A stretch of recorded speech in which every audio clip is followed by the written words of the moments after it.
Buenas, ¿cómo están? Bienvenidos, bienvenidas a la segunda parte de esta clase de política educativa y acá vamos a trabajar el texto de Normability.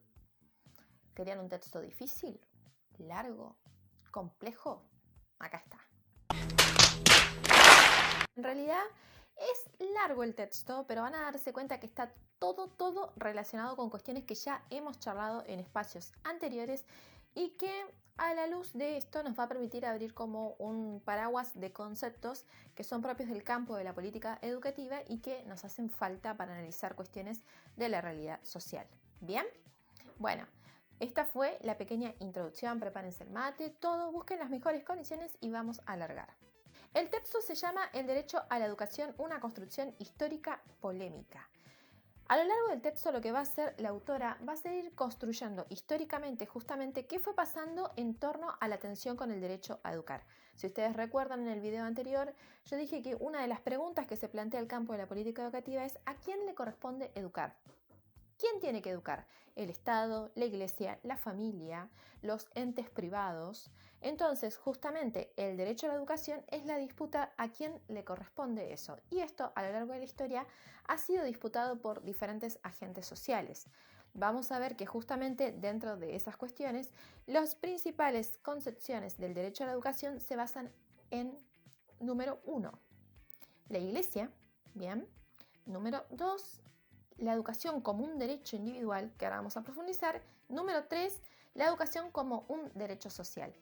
Sea cual fuere la decisión que se toma en torno al sentido del derecho a la educación, esta construcción va a devenir en que, dependiendo cuál sea, vamos a tener un rol diferente del Estado, un rol diferente de los agentes sociales, diferentes concepciones de enseñanza, de laicidad y de obligatoriedad. Y ya voy a empezar a hablar con estos términos porque justamente todos estos términos que estoy nombrando son principios políticos pedagógicos que voy a desarrollar más adelante, quizás en una tercera parte, donde voy a explicar con qué se corresponden y por qué es importante saber ya de qué estamos hablando cuando hablamos de laicidad, de gratuidad, de obligatoriedad. ¿Bien? ¿Ya les está quedando la cabeza como un bombo? Respiren, por favor, respiren y seguimos. En la primera parte del texto, tengo el texto acá, tengo un machete acá, para que no se me olvide nada, vamos a ver qué pasa en la etapa medieval. Vamos a situarnos bien siglos, muchos siglos para atrás, antes del siglo XIV. Vamos a ver el poder de la Iglesia Católica en Europa, justamente. Vamos a verlo como un tiempo que se denomina Edad Oscura. Y no voy a decir más porque yo supongo que esta construcción conceptual ya está un poco más amasada a lo largo de la carrera. Pero lo que quiero que destaquemos de acá es que justamente la Iglesia en esta etapa tiene el monopolio de la educación. No sé si recuerdan la primera revolución de Axel Rivas, cuando hablaba acerca de la lógica protestante y que se educaba justamente para inculcar la ideología del buen cristiano. Bueno, estaríamos hablando básicamente de esa época, donde la Iglesia se atribuye el monopolio de la enseñanza, de la educación y de la concepción de ese sujeto a educar. Ya avanzando en el tiempo, con lo que nosotros conocemos como las revoluciones burguesas, bien, avancemos, siglo XIV, XV, vamos a ubicar revoluciones ya también que se las conoce como revoluciones liberales, revolución industrial, revolución francesa, bien. Lincoln, Guillermina Tiramonti, escriben muy similar, capaz que eran amigas, creo, porque el texto es bastante similar como para que tengan una idea. Bien, volvamos a esto. ¿Qué pasa? Justamente cuando va ascendiendo la burguesía, uno de los primeros reclamos es que vayamos corriendo a la iglesia de este estado naciente. Vayamos separando a la iglesia. No sé si les suena eso. Estado, iglesia, asunto separado. Miren desde cuándo venimos con esto. Bien. Básicamente, el ascenso de la burguesía significó la búsqueda de ideales vinculados a lo que nos conocemos como el liberalismo. Y acá también quiero hacer una salvedad porque hoy en día se está hablando mucho de la libertad. No sé si ustedes han escuchado, pero voy a poner esto a modo de ejemplo. Esta idea de que la cuarentena nos ha quitado las libertades individuales. Es un tema muy interesante para debatir. Pero ¿en qué se basa ese presupuesto? En que la libertad es individual y que yo, como individuo de la sociedad, tengo el derecho individual de circular. Entonces apela a una cuestión de individualidad ese reclamo. Pensemos en esto. cuando asciende la burguesía, cuando estamos hablando justamente de todas esas revoluciones, la Revolución Francesa, libertad, igualdad, fraternidad, estamos hablando de la concepción de libertad es igual a derecho, pero es derecho individual. Cada cual se lo tiene que gestionar. Lo único que tenemos de punto de partida es que somos iguales ante la ley, pero nada más. ¿Se entiende? Y esa es una de las cuestiones del liberalismo que tenemos que tener en cuenta, sobre todo en los discursos de hoy en día. La idea de la libertad como algo individual apela a que vos mismo te tenés que hacer cargo de ese derecho. No hay un Estado que lo pueda regular porque justamente es individual. Quiero que presten mucha atención a esa concepción, porque inaugura la idea, justamente a partir de las revoluciones burguesas, segunda revolución de Axel Rivas, la idea de que el Estado se va a hacer cargo de la educación, pero bajo una idea de derecho individual. Sería algo así como el Estado dice, bueno, yo me voy a encargar de administrar la educación, ¿bien? Y voy a ser el que tiene el monopolio. Voy a organizar sobre todo la educación primaria, no el resto de los niveles. La educación primaria. Y voy a asegurar el acceso a esa educación. Y la voy a regular. Y voy a decir qué se va a enseñar. Pero hasta ahí nomás. ¿Por qué? Porque justamente esa concepción de individualidad hace que quien ingresa al sistema educativo en sí mismo se tenga que hacer cargo de acceder, permanecer y finalizar, porque es un derecho individual. O sea, como que el Estado te dice, bueno, yo te creo la escuela, pero ahora vos tenés que ingresar, permanecer y egresar. Es un tema tuyo. Yo voy a estar acá para administrarlo. ¿Se entiende? ¿Qué personificación del Estado que estoy llevando adelante en este video? Cuando lo vea con el correr del tiempo, voy a pensar qué estaba pensando cuando hice eso. Es importante que tengamos esta concepción, nota al pie, de derecho individual, porque va a ser la que va a guiar la ley 1420. Bien, eso entre paréntesis, ténganlo a mano. Y acá tengo una cita para leer que dice que justamente esta idea de que el derecho a la educación es un derecho individual se basa en que en este nuevo orden político implica que el Estado es el representante del interés general y que la educación es una función del Estado y no una industria, que es un derecho individual, pero también una necesidad social. Por estas razones, el Estado es el encargado de la organización de la instrucción pública con carácter de obligatoria, gratuita y laica. Acá se armó alto lío con la Iglesia Católica porque justamente es cuando el Estado corre a la Iglesia de su rol de monopolio de la educación y está el comienzo de la laicidad. ¿Bien? Sigamos.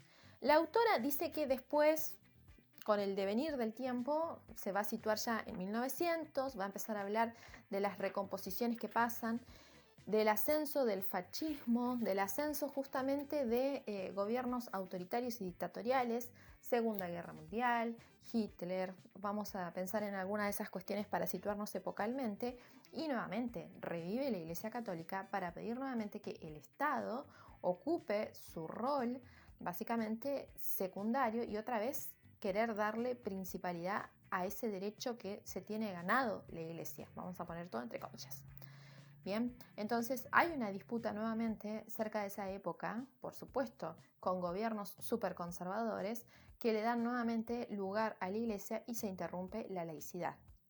Bien, saliendo desde esos lugares, igual otra cuestión de vital importancia es que la Iglesia reclama que el Estado se corra de su administración, monopolio y que le dé el lugar principal a ella, pero le pide al mismo tiempo que el Estado subsidie la educación religiosa. Y eso es algo que tenemos hasta el día de hoy. No sé si sabían eso. El Estado subsidia las escuelas confesionales. Sector público y sector privado reciben fondos públicos. Dato de vital importancia. Siguiendo con esto, ¿cómo vamos? Voy a tomar el mate. ¿Van un poco mareados, mareadas? Vamos al ritmo de Pavileniti, es así. Seguir a la siguiente época, ¿bien? Terminan las guerras, hay una recomposición de la economía a nivel mundial y vamos a ver el nacimiento justamente de medidas políticas vinculadas al estado de bienestar, que no lo voy a explicar porque me parece que es un contenido que ya tendríamos que poder manejar, y en relación también al estado keynesiano. Funcionan a la par. El estado de bienestar regula las cuestiones sociales, la previsión social, y se inaugura un nuevo periodo donde el Estado ocupa un rol principal, tengan esa categoría a mano, un rol principal en la administración, pero ahora también le suma el financiamiento del gasto de lo público. y a la vez es un Estado keynesiano porque regula e interviene en la economía, le pone límites al mercado. Entonces, en base a eso, por ejemplo, la autora va a hablar acá en Argentina que eso lo vamos a ver bajo el surgimiento de los nuevos populismos. Y yo solamente voy a hacer una seña, a ver si sacan con qué figura identificamos el populismo acá en Argentina. No voy a hacer otra seña más. Sáquenlo ustedes. Me lo dejan en los comentarios. Bien, ¿qué pasa entonces? Durante esta época alcanzamos la tercera concepción del derecho a la educación. ¿Cuál es? El derecho a la educación como derecho social. ¿Y esto qué plantea justamente?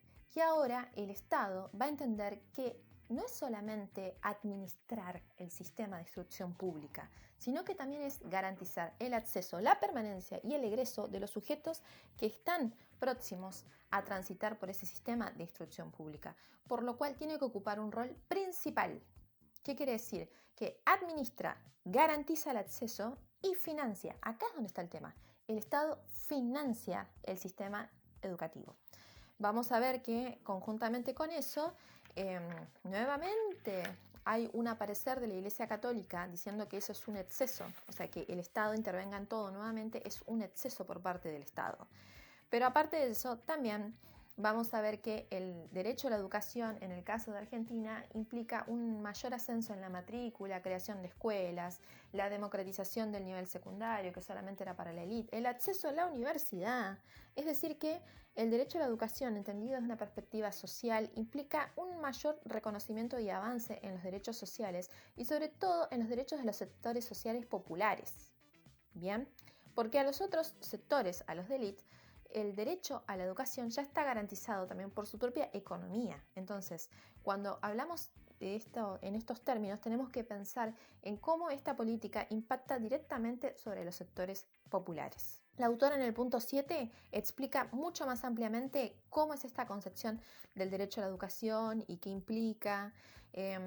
Básicamente también hace un análisis de que si bien aumentó la matrícula, se crearon escuelas, se financió, no alcanzó, va a decir ella, justamente a cubrirse todo el ingreso y el acceso y la permanencia de los sujetos en la educación. Pero bueno, es una cuestión estructural, podríamos pensar, y digamos que no es nada en comparación con las críticas que se le van a hacer posteriormente al estado de bienestar. ¿Qué pasa? Sigue avanzando la época, década del 70 a nivel mundial tenemos una crisis económica terrible. Y básicamente empiezan las nuevas críticas desde el sector neoliberal, o sea, nuevo liberalismo, y neoconservador, nuevo conservadurismo, hacia ese estado de bienestar. ¿Cuál es la crítica? El Estado se metió mucho. El Estado nos está quitando espacio, nos ahoga, no sirve que el Estado esté metido en todo. Crítica a este estado de bienestar, pero básicamente también hay una crítica a sus políticas y al derecho social a la educación. ¿Qué quiere básicamente el neoliberalismo y el neoconservadurismo? Volver para atrás y que nuevamente esa concepción de acceso a la educación sea un derecho individual. Y es más, que no solamente sea un derecho individual, sino que sea un bien de mercado. O sea que dependiendo de tus ingresos económicos, de tu posición social, de tu capital cultural, económico y social, accedas a lo que puedas acceder. Que el Estado solamente se limite a ofrecer una oferta pública, pero esa oferta pública, digamos, va a estar ahí, pero va a estar en plena competencia al mismo tiempo con una oferta privada que va a avanzar a grandes creces durante los 90. ¿Bien? Entonces, es decir, el crecimiento de la oferta privada lo vamos a ver desde el nivel de jardín de infantes hasta las universidades que van a ofrecer y también se van a postular detrás de la idea de que lo público es de mala calidad y de que lo privado es lo mejor. ¿Bien? Todas estas cuestiones las entendemos como neoconservadurismo y neoliberalismo. ¿Por qué neoliberalismo y neoconservadurismo? Y sería algo así. Neoconservadurismo porque son conservadores en el estatus social. No queremos que nadie ascienda socialmente. Pero al mismo tiempo son neoliberales. O sea, se tendría que decir liberal, libertad. No. Son liberales en lo económico nada más. Quieren que el mercado crezca. Derechos sociales no interesan ese punto. Quiero que entiendan esa doble contradicción que juega en esta época. Avanzamos. Entonces, en base a eso, el papel del Estado se ve reactualizado y, si bien dentro de las leyes sigue figurando esta idea del derecho social, realmente no pasa porque el Estado se constituye en un rol subsidiario. esta es otra categoría que quiero explicar bien. Si ustedes ahora están haciendo la relación de que el Estado subsidiario es el Estado que brinda subsidios, ya borran esa idea de su mente. ¿Bien? Los estoy mirando. Borran esa idea porque es un error conceptual zarpado. Cuando hablamos de rol subsidiario del Estado, hablamos de rol secundario. Subsidiario significa secundario. ¿Qué quiere decir? El Estado se corre de su rol principal y ya no va a financiar, básicamente. Ya no va a administrar. Va a correrse cada vez más de sus funciones de garante de la educación para localizarse como un espectador. Algo así como de brazo cruzado, mirando cómo pasa el sistema de instrucción pública. Algo así sería. No digas este ejemplo, por favor, al final, porque después me voy a arrepentir. Entonces, ¿cuál sería la cuestión? Justamente que el Estado subsidiario ocupa ese rol secundario y por lo tanto, básicamente despliega un montón de otras decisiones políticas educativas y políticas educativas económicas que van desprestigiando o, digamos, desfondando el sistema público. La última parte del texto, vieron que era largo, pero al final no es tan largo, explicado así. Este video no implica que no vayan a leer el texto, porque hay un montón de cosas que yo no las tomé porque esto es un punteo para... Es el empujón para que vayan a leer el texto, así. La última parte no la voy a explicar, solamente voy a tirar el anticipo.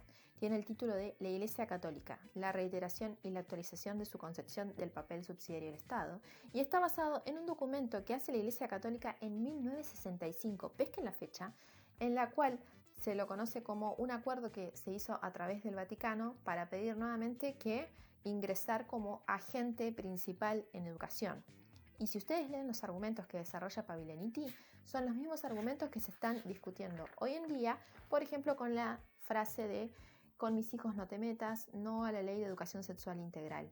La verdad que esta última parte decís, Norma Pavilianiti lo escribió en los 90 este texto y básicamente es súper actual este discurso, digamos, de discusión. Y por eso es polémica la construcción del derecho a la educación, porque siempre hay tensión entre entre quien se plantea como el que tiene el derecho a educar, porque básicamente se está jugando un proyecto político, social, económico de país. Entonces es súper interesante que lean esa última parte. Bien, hasta acá la construcción básicamente del texto de Norma Pavilianiti. Espero que esto les sirva como acceso para ingresar al texto. ¡Nos vemos!